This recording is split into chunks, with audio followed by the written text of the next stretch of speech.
नमस्कार दोस्तों, मेरा नाम अनुपम मिश्रा और आप सभी लोगों का द टाइम फ्रेम में एक बार फिर से बहुत बहुत स्वागत है। दोस्तों, मेरे सामने इस समय ओपन है निफ्टी का वीकली चार्ट। दोस्तों, इस वीकली चार्ट के ऊपर जो रेजिस्टेंस हम लोगों ने बना रखा था उसको एक बार दोबारा से बनाते हैं ताकि चीज़ें थोड़ी सी ज़्यादा क्लियर हों, समझ में आए। वो कुछ इस प्रकार से है। ठीक है, अब इसे थोड़ा जूम कर देते हैं तो क्या नज़र आ रहा है कि मार्केट यहाँ पे बुलिश नज़र आ रहा है।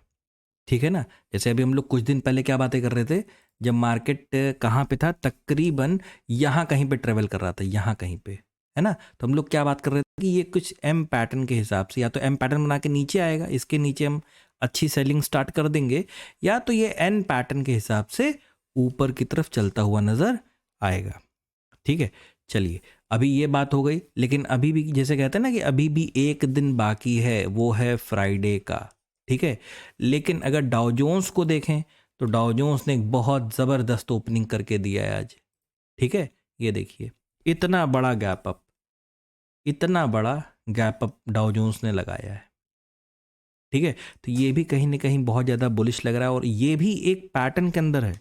ध्यान से देखिए, इसके पास भी एक कप एंड हैंडल का पैटर्न है जिसके तहत ये ऊपर की तरफ, अब देखिए, ये अगर डायरेक्ट ऊपर निकल जाएगा तो रीटेस्ट करके फिर ऊपर जाएगा। ठीक है ना, नीचे आना होगा तो फिर ऐसे आएगा। अभी लेकिन अभी वो चीज़ दूर है। ठीक है ना, तो अभी कहीं ना कहीं देखें तो डाओ भी कैसा नज़र आ रहा है, बुलिश नज़र आ रहा है। ठीक है, हम अपने वीकली पे चलते हैं दोबारा। तो अभी भी हमारे पास क्या है ना, एक दिन का वक्त बाकी है। अब देखना यही है कि इस एक दिन में, यानी कल वाले दिन, फ्राइडे वाले दिन, मार्केट नॉर्मल सेशन में रहता है कि ब्लैक फ्राइडे क्रिएट करता है। ठीक है, क्योंकि अगर उसे एक बार दोबारा बस देख लीजिए थोड़ा सा, कि अगर उसे इसी जोन के अंदर क्लोजिंग देनी होगी तब तो फिर उसे बहुत तेजी से नीचे की तरफ गिरना पड़ेगा। ठीक है, लेकिन जिस तरीके से ये इस समय सिचुएशन क्रिएट करके बैठा हुआ है, अभी भी यहाँ पे हम लोग कुछ लेवल्स देख लेंगे थोड़ी देर में। जैसे कल कल की मार्केट को आप देखो, इस वाली कैंडल को, तो ये किस प्रकार की कैंडल थी, ये एक प्रकार की बियरिश इनगल्फिंग कैंडल थी कि यहाँ से मार्केट नीचे की तरफ आ सकता है। मार्केट थोड़ा सा नीचे की तरफ आया और उसके बाद पूरी पूरी मार्केट पलट गई, ये देखो आप। ठीक है ना, तो अगर ये एक बियरिश इनगल्फिंग के बाद एक प्रकार का बुलिश कैंडल दे सकता है, तो बुलिश कैंडल के बाद दोबारा एक बियरिश कैंडल नहीं दे सकता है क्या? बिल्कुल दे सकता है। लेकिन सबसे अच्छी चीज़ पता है यहाँ पे क्या हुई है?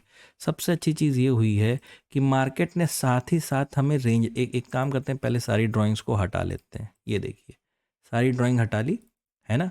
अभी कल क्या बात हुई थी, आज क्या देखने को मिला, उन सब के ऊपर बात करेंगे, लेकिन पहले एनालिसिस को समझते रहते हैं साथ ही साथ। ये देखिए, एक ये हो गया ऊपर का लेवल एज अ रेजिस्टेंस, और नीचे का लेवल कहीं ना कहीं अगर ड्रॉ करने की कोशिश करें तो ये दिखाई दे रहा है। इसको पीछे तक अगर एक्सटेंड कर दें तो ये कुछ इस प्रकार से है। ठीक है, तो एक अगला सपोर्ट में, यानी ये हो गया रेजिस्टेंस और ये हो गया एक सपोर्ट। ये दो चीज़ें हमें नजर आ रही हैं कहाँ पे, डेली चार्ट के ऊपर। चलिए, फ्रेम को छोटा करते हैं और बात करते हैं कि कल हमने क्या डिस्कस किया था और आज स्क्रीन पे क्या देखने को मिला। अब उसके लिए मुझे थोड़ा सा एक ड्राइंग और बनानी पड़ेगी क्योंकि जो कल बनी हुई थी, एक गैप था ना हमारे पास क्या था, एक गैप था। ये देखिए, तो हम लोगों ने कल के वीडियो में डिस्कस किया था कि या तो मार्केट जो क्लोजिंग यहाँ पे दिया है कि इस प्रकार से डायरेक्ट यहाँ से पलट जाए, मतलब ओपन हो और पलट जाए, या थोड़ा सा नीचे आए और तब पलटे। लेकिन पलटने के बाद ये डिस्कशन हुआ था कि मार्केट यहाँ से इस तरीके से नीचे आने के बाद फिर ऊपर जाए। लेकिन मार्केट इतनी ज़्यादा तेज़ी में था इतनी ज़्यादा तेज़ी में था कि उसने ये थर्ड लेग बनाने का सोचा भी नहीं और सीधा ऊपर निकल गया। ठीक है, सीधा ऊपर निकल गया। उसके पीछे क्या रीज़न है, क्या बातें हैं, अभी आगे चल के उसको देखते हैं। ठीक है, तो ये जो सपोर्ट का था, ये जो सपोर्ट लेवल था, पिछला सपोर्ट लेवल, वहीं से मार्केट पलट गया ऊपर की तरफ। अच्छा, अब इसमें दोबारा सारी ड्राइंग्स को मैं हटा देता हूँ। अब आप इस चीज़ को देखें, सिर्फ एक ड्राइंग लगाता हूँ जो हमारे लिए एक रेजिस्टेंस का काम कर रही थी, है ना। उसको देख लेते हैं। ये जैसे इस हिस्से को अगर मैं एज अ रेजिस्टेंस मान लूँ, ठीक है, तो ये हुआ क्या, लेफ्ट शोल्डर, हेड, और राइट शोल्डर नहीं बना, सीधा ब्रेकआउट आई है। मैंने पहले भी पढ़ा रखा है कि इस तरीके से भी पैटर्न बनता है। तो ये ब्रेकआउट, ये रीटेस्ट, और ये कहीं ना कहीं कंटिन्यूएशन की तरफ मार्केट बढ़ने की कोशिश किया। ठीक है, कुछ भी ऐसा नहीं था जो अजीब रहा हो। अजीब मतलब कि वो समझ में ना आए ना, सब जो कुछ भी चला मार्केट के नियम कानून के हिसाब से ही मार्केट चला। ठीक है, अब ये चीज़ देखिए, इस फ्रेम को अब चेंज करते हैं, 15 मिनट्स पे लगाते हैं और इसे हटा देते हैं। ठीक है, तो अब यहाँ पे क्या नज़र आ रहा है? यहाँ पे हमें नज़र आ रहा है कि मार्केट एक ही बार में यहाँ से उठा और सीधा यहाँ तक पहुँच गया, यानी अपने अगले रेजिस्टेंस लेवल तक। अपने अगले रेजिस्टेंस लेवल तक मार्केट एक ही बार में ट्रेवल कर गया, पूरा एक बार में। ठीक है, तो कहीं ना कहीं तो ये भी ठीक नहीं है ना, इतना बड़ा मार्केट का ट्रेवल कर जाना, इसको एक कहीं ना कहीं एक पॉज तो ज़रूर लेना चाहिए। लेकिन इस 15 मिनट्स के चार्ट पे पॉज मिलेगा कहाँ पे? तो मेरे ख्याल से जो मेरी समझ है, जहाँ तक मैं समझ पा रहा हूँ, दो ऐसी जगह हैं जहाँ पे हम पॉज ले सकते हैं। ठीक है, एक तो ये हमारे पास लेफ्ट शोल्डर है, ये हमारे पास एक हेड है, और ये हमारे पास एक राइट शोल्डर है।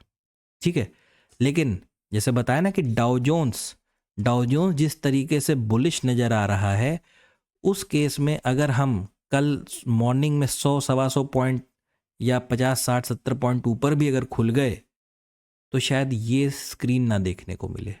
फिर स्क्रीन कुछ इस प्रकार हो जाएगी कि यहाँ पे हम एक रेजिस्टेंस को ड्रॉ करते हैं। ठीक है, अब इस रेजिस्टेंस पे क्या है? लेफ्ट शोल्डर, हेड, और सीधा ब्रेकआउट। सीधा ब्रेकआउट, ब्रेकआउट के बाद रीटेस्ट, और फिर या तो कंटिन्यूएशन और या तो फिर मार्केट को नीचे आना है। तो इसी रेजिस्टेंस लेवल को हम सपोर्ट की तरीके से ट्रीट करेंगे। ठीक है ना, कि मार्केट को फिर इसके नीचे आना पड़ेगा तो ही हम सेल साइड बैठेंगे, वरना सेलिंग को अवॉइड कर देंगे। अब ये वाला स्क्रीन आपको समझ में आया? चलिए एक बार दोबारा फिर से देख लीजिए। दोबारा क्या देखना है वो देखिए, ये देखिए, यहाँ पे लेफ्ट शोल्डर, हेड, और राइट शोल्डर।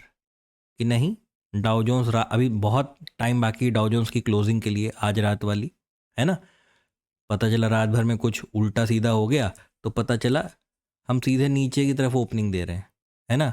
उससे क्या होगा, फिर हमें इस तरफ के रास्ते हमारे लिए खुलते हुए नज़र आ जाएंगे, और उसके बाद अगर हम ब्रेकआउट देंगे तो फिर ये एक अच्छा ब्रेकआउट माना जाएगा, है ना। तो फिर ये एक अच्छा ब्रेकआउट भी माना जा सकता है। तो फिलहाल अभी निफ्टी के ऊपर तो इतनी ही चीज़ें नज़र आ रही हैं। वहीं दोस्तों दूसरी तरफ मेरे सामने इस समय ओपन है बैंक निफ्टी का डेली चार्ट। ठीक है, अब बैंक निफ्टी में क्या था, बिल्कुल वही चीज़, हमें यहाँ पे एक ब्रेकआउट मिला, ब्रेकआउट के बाद रीटेस्ट, और यहाँ से मार्केट ऊपर की तरफ कंटिन्यूएशन में जा सकता है। ठीक है ना, यहाँ से मार्केट ऊपर की तरफ कंटिन्यू। देखिए अगर थोड़ा सा आज बैंक निफ्टी आपने देखा होगा शायद नेगेटिव भी था, अगर बैंक निफ्टी और सपोर्ट किया होता तो शायद निफ्टी और बेहतरीन परफॉर्म कर देता है। ठीक है, लेकिन ठीक है, स्क्रीन जो दिखाती है, जो बताती है, हमें उसी के हिसाब से चलना चाहिए। अगर इसको अगर एक तरीके से इसका एनालिसिस करें बैंक निफ्टी का, ये देखिए तो क्या नज़र आ रहा है इस बैंक निफ्टी के चार्ट पे। मैं अभी ये वाली ड्राइंग को हटा देता हूँ, या ऐसा है कि छोटी वाली ड्राइंग को भी बने रहने देते हैं, आपको क्लैरिटी मिलेगी इस चीज़ से। ये हिस्सा आप देख रहे हैं, ये हिस्सा आप देख रहे हैं, और फिर ये वाला। ठीक है, कुछ इस प्रकार से भी हमें ब्रेकआउट देखने को मिल सकता है बैंक निफ्टी के अंदर। ठीक है ना, तो अब यहाँ से बैंक निफ्टी डायरेक्ट ऊपर, देखिए यहाँ पे कोई क्लोजिंग दे देता है, ठीक है, तो आप ऊपर के ट्रेड को, थोड़ा सा ऊपर के ट्रेड को तब प्लान कर सकते हैं, लेकिन ध्यान दीजिएगा यहाँ पे तुरंत रेजिस्टेंस मिलेगा। ठीक है, और या तो फिर वही चीज़ यहाँ से टर्न लेके इस ट्रेंड लाइन का सपोर्ट लेके, या इस चीज़ का सपोर्ट लेके यहाँ से भी कोई कर्व हम देखने को मिल सकता है as a inverse head and shoulder pattern, bank Nifty में। ये डेली चार्ट की बात है, अभी डेली चार्ट की बात बताई है, ठीक है। अवर्ली चार्ट पे क्या है, सेम वही सिनेरियो, बिल्कुल उसी तरीके से कि या तो भाई मार्केट यहाँ पे इस तरीके से ऊपर की तरफ निकल जाए, है ना, यानी जो रेजिस्टेंस लेवल है वहाँ तक टच कर जाए, और दूसरा क्या सिनेरियो बन सकता है कि भाई यहाँ से आके आप नीचे आ जाओ इस तरीके से एम पैटर्न बना के, ठीक है। तो ये बैंक निफ्टी पे, बैंक निफ्टी के अवली चार्ट पे कुछ इतनी चीज़ें, बैंक निफ्टी के 15 मिनट्स चार्ट पे नहीं चलेंगे हम लोग क्योंकि बड़े फ्रेम पे रहेंगे ताकि पिक्चर हमें क्लियरली दिखाई दे। ये देखिए मैं इसको जब छोटा कर दूंगा विद ड्राइंग्स, है ना, विद ड्राइंग ये चीज़ आपको कुछ इस प्रकार से नज़र आते हुए दिखाई दे रही होगी, ठीक है। अब मैंने बताया ना कि दो फॉर्मेशन होते हैं, इनवर्स हेड एंड शोल्डर या तो ऐसा बन सकता है, और एक और इसी से सिमिलर फॉर्मेशन होता है जिसे हम inverse head and shoulder pattern तो नहीं कहते, लेकिन इससे बहुत ज़्यादा सिमिलर होता है। वो कैसा होता है, ऐसा होता है ना। तो यहाँ पे हम क्या मिल सकता है, या तो ये हिस्सा यानी left shoulder head right shoulder, और या तो left shoulder head breakout and then retest और फिर कंटिन्यू, ठीक है ना। तो थोड़ा सा ध्यान दीजिएगा बड़े फ्रेम के ऊपर, अवली फ्रेम के ऊपर, आपको जिस तरफ के रास्ते ये दिखाएगा कोशिश करिएगा वैसी ही चीज़ों पे प्लान करिएगा। तो दोस्तों ये था कल के लिए एनालिसिस, आशा करता हूँ आपको समझ में आया होगा। निफ्टी बैंक निफ्टी को अब काफ़ी लोग कह रहे थे बैंक निफ्टी का भी कर दिया करिए, तो इसी में ऐड कर दिया है, कोशिश करूँगा रोज़ कर दिया करूँ, ठीक है। आशा करता हूँ एनालिसिस आपको पसंद आया होगा, अच्छा लगा होगा मेरा एनालिसिस। अगर आपको अच्छा लगे तो please like subscribe and share my channel. धन्यवाद, नमस्कार।